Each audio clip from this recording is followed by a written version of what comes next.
Welcome back to Universal Media Group's channel, everybody. We're, of course, sitting here once again with CEO Mike Sherman. We're going to dive into how the first quarter of 2022 went and talk about what we're looking at going forward. Mike, how are you doing, and are you ready to get into it?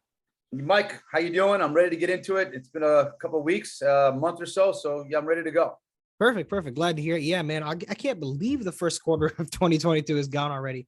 Time's just passing by. Tell me about some of the things UMG got done in this time period.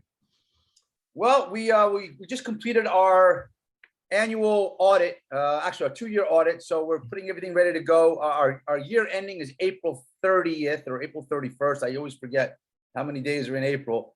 But our last day for this annual is in April 30th. So we'll have our 2 years audited, which will be ready to go. So we are looking into going to the next level, which is on the NASDAQ. We just have to raise some capital and it's a little more funding. And we plan on being there by the end of 2022. Wonderful. Glad to hear it. So then now tell me, so we're looking at April coming up. We're looking at Q2 of 2022. How do you feel things are going to go for this section of time, and what should people be looking forward to?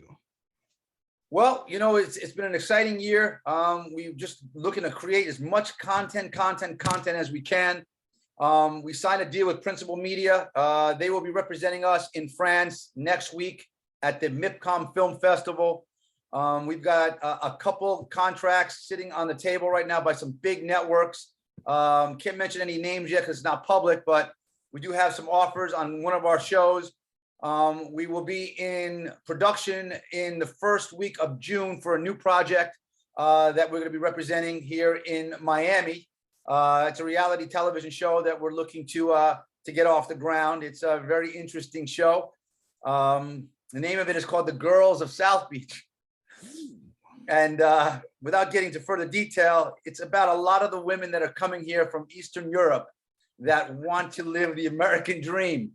And they want to find Mr. Right, and they want to live happily ever after. So we're going to bring that to the world and let them know what really goes on in the city of palm trees and oceans and fun. So that's a new project that one of the writers brought to us, and we feel it has a lot of legs.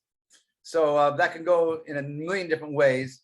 It's a mixture of The Bachelor, kind of meets Keeping Up with the Kardashians, something along those lines.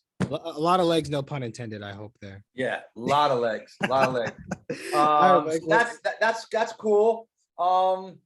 And we also we're still in process of this really on a serious note on a documentary called The Nicky Hopkins Story. Mm-hmm.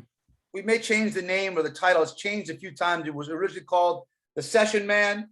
Now it's called The Nicky Hopkins Story. And by the time we get this thing out for distribution, it could be a totally different name. But it's amazing because we're sitting down with probably, I'm going to say 25 to 30 of the baddest rock and roll musicians of all time. And I'm talking about Ringo Starr, Peter Frampton, Roger Daltrey, all about the life of Nicky Hopkins, who was this amazing keyboard player from the 60s and 70s and part of the 80s that died at an early age of Crohn's disease. And we're finally getting clearance now to sit down with these legends because of COVID.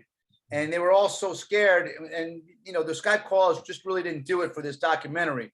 So now that COVID is behind us, they're starting to let us come. And so for the month of April, we'll be sitting down with some major rock and roll guys and bring this story to life. And hopefully we'll get it on a streaming platform near you, and it'll be a great hit. So that's another project that we're working on. And we're still dabbling in this new NFT world, which is, exploding in front of our eyes. And we're just trying to figure out and tweak where the strengths are and how do we really monetize it, because they have all these different conventions and exhibits, in Miami, in New York, in Canada.